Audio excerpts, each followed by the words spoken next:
You're listening to an Airwave Media Podcast.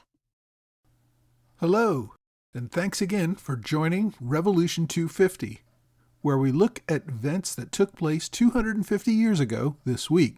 This is from the American Revolution podcast, but this is just a short bonus episode to remind you about important anniversaries from the Revolution. This week, we remember Patrick Henry's famous speech, "Give me liberty or give me death." In March 1775, Patriot leaders in Virginia met at what was called the Second Virginia Convention. Its purpose was primarily to select delegates to go to the Second Continental Congress, which was to meet in Philadelphia in May. Virginia's royal governor, Lord Dunmore, had cut short earlier sessions of the Virginia legislature in order to prevent all sorts of protests against Parliament's policies and to prevent any coordination with the Continental Congress. Colonial leaders had to meet in these extra-legal, unauthorized meetings to do what needed to be done.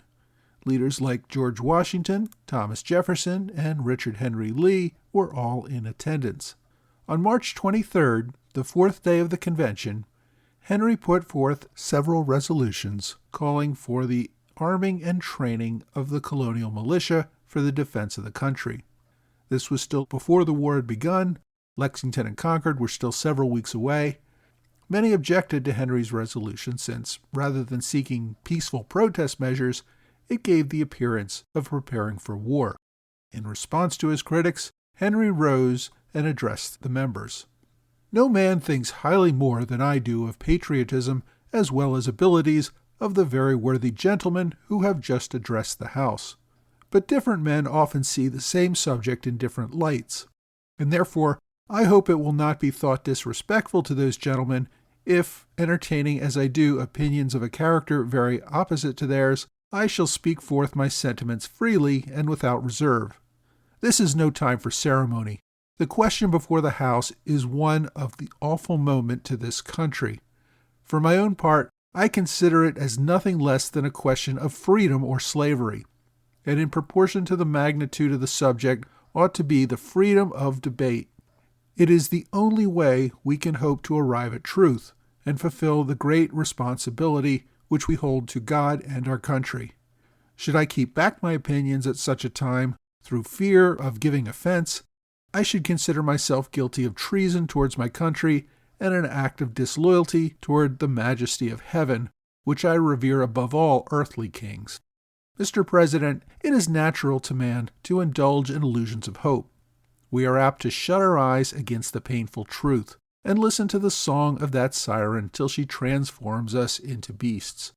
Is this the part of wise men engaged in a great and arduous struggle for liberty?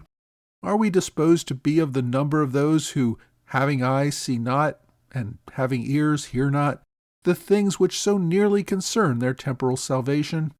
For my part, whatever anguish of spirit it may cost, I am willing to know the whole truth, to know the worst, and to provide for it. I have but one lamp by which my feet are guided. It is the lamp of experience. I know no way of judging of the future but by the past. And judging by the past, I wish to know what there has been in the conduct of the British ministry for the last 10 years to justify those hopes with which the gentlemen have been pleased to solace themselves and the House.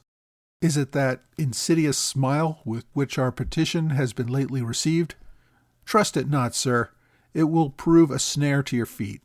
Suffer not yourselves to be betrayed with a kiss. Ask yourselves how this gracious reception of our petition comports with those warlike preparations which cover our waters and darken our land. Are fleets and armies necessary to a work of love and reconciliation? Have we shown ourselves so unwilling to be reconciled that force must be called in to win back our love? Let us not deceive ourselves, sir. These are the implements of war and subjugation, the last arguments to which kings resort. I ask, gentlemen, sir, what means this martial array, if its purpose be not to force us into submission? Can gentlemen assign any other possible motive for it?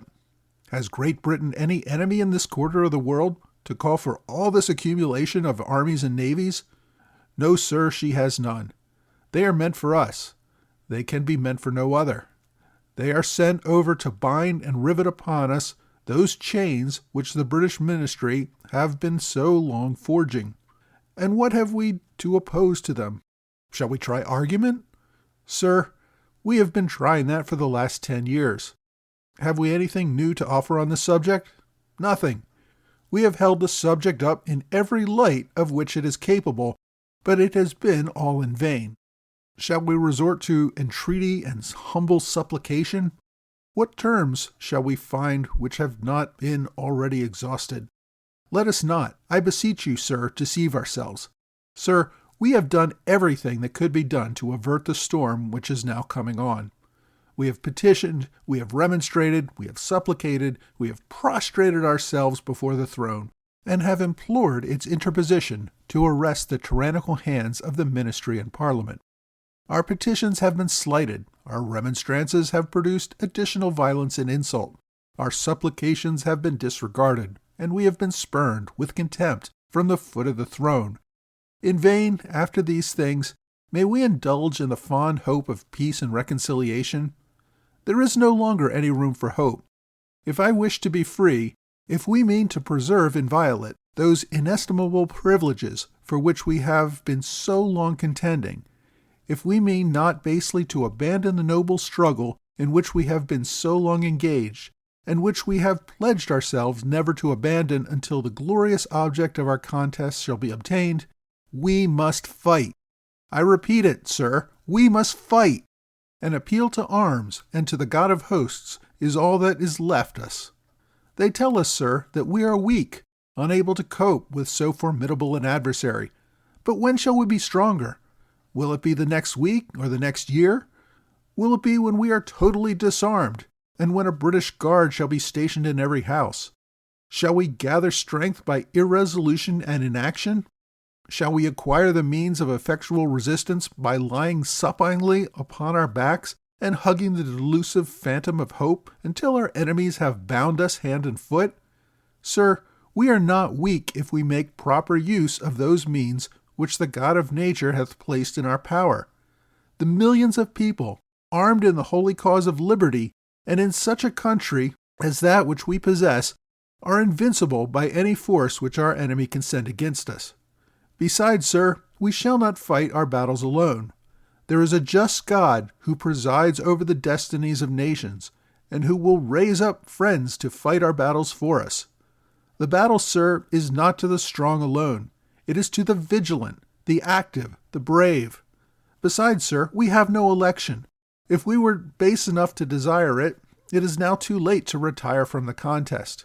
There is no retreat but in submission and slavery. Our chains are forged. Their clanking may be heard on the plains of Boston. The war is inevitable, and let it come. I repeat, sir, let it come. It is in vain, sir, to extenuate the matter. Gentlemen may cry, peace, peace, but there is no peace. The war is actually begun.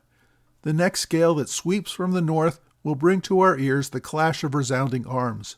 Our brethren are already in the field. Why stand we here idle? What is it that gentlemen wish? What should they have? Is life so dear, or peace so sweet, as to be purchased at the price of chains and slavery? Forbid it, Almighty God. I know not what course others may take, but as for me, give me liberty or give me death. Following Henry's speech, his resolution passed, albeit narrowly. The convention selected delegates for the Continental Congress, but put Henry in charge of organizing the militia army for war. Henry's speech made clear to all that war was coming and Virginia had better be prepared for it. Thanks again for joining me for this Revolution 250 moment, brought to you by the American Revolution Podcast.